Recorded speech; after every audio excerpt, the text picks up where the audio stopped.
In this presentation, we'll go over framing. Specifically, we'll discuss its definition, the several types of framing, examples of specific types of framing seen in articles, and explain its importance for public relation practitioners.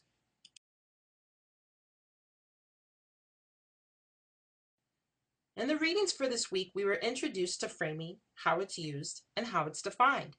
After illustrating the visuals of a window frame to explain the concept of framing, researchers highlighted elements in framing's definition. Hallahan refers to Rindahl's introduction of framing as a paradigm for understanding and investigating communication and related behavior in a wide range of disciplines. Then Hallahan explains that framing is how you tell a situation to an audience so it appears to be reality. Hallahan points out that framing involves selection and salience. Hallahan quotes Ettman saying, quote, "To frame is to select some aspect of perceived reality and make them more salient in the communicating text in such a way as to promote a particular problem definition, casual interpretation, moral evaluation, and or treatment recommendation for the item described." Researchers Kim, Cavarjo, and Davis take the definition of framing and apply it to news media coverage, saying, quote, "Framing serves as a packaging process which involves selecting certain aspects of reality and making them more salient while leaving other aspects out of the package. These definitions are important for communication practitioners to understand as they can help drive the narrative of a communication campaign and how the campaign is understood by the target audience." The phrase moral evaluation in the Entman quote really popped out at me because first I wondered, how often are we aware as communication practitioners when we're framing that we're actually creating a moral evaluation?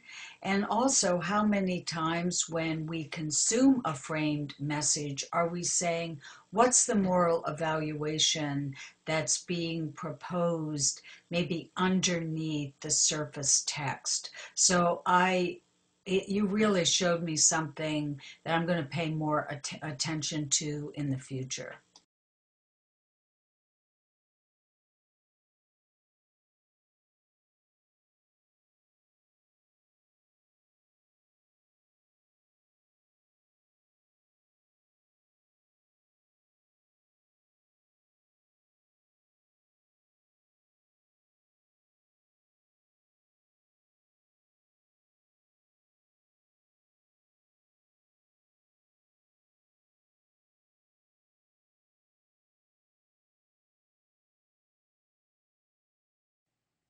There are 7 different types of framing that have been identified by Hallahan: framing of situations, framing of attributes, framing of risky choices, framing of actions, framing of issues, framing of responsibility, and framing of news.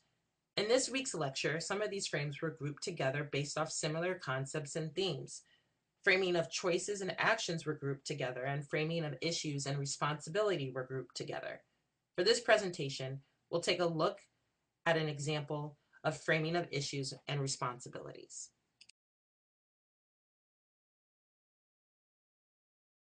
The following articles are an example of issue and responsibility framing regarding immigration. Immigration is officially an international crisis as people are fleeing from countries seeking new opportunities to better their lives. In the United States, we can see through news articles that framing of issues and responsibilities regarding immigration is occurring. The United States has taken the immigrant situation and introduced a campaign to caution immigrants on the dangers of illegally entering the nation.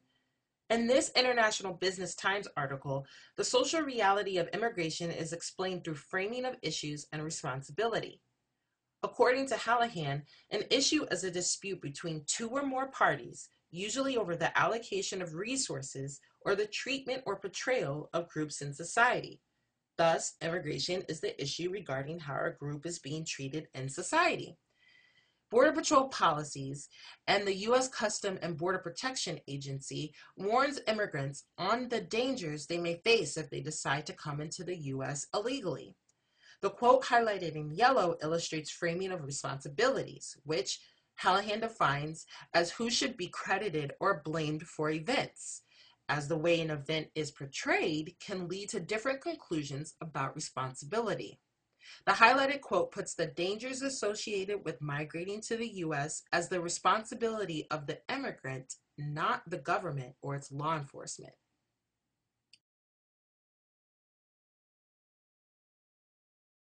In the next article, you can see again that the article is putting the responsibility of the issue on the shoulders of the legal immigrants. Highlighted in yellow, the language framed the issue of becoming legal citizens as the responsibility of the legal immigrant.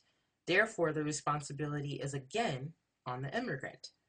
Thus, overall, when reading these articles, the audience is introduced into a window frame that says the difficulties of immigrating to a different country is the sole responsibility of the immigrant, not the government of the country the immigrant is migrating to.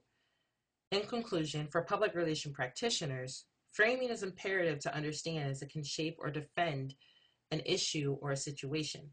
Framing techniques help get specific points across to the public and can be advantageous in a tactic in all levels of communication campaigns and agendas. As we see with these two articles, we can see that issue framing and framing of responsibility is being used and how the audience receives the information regarding immigration.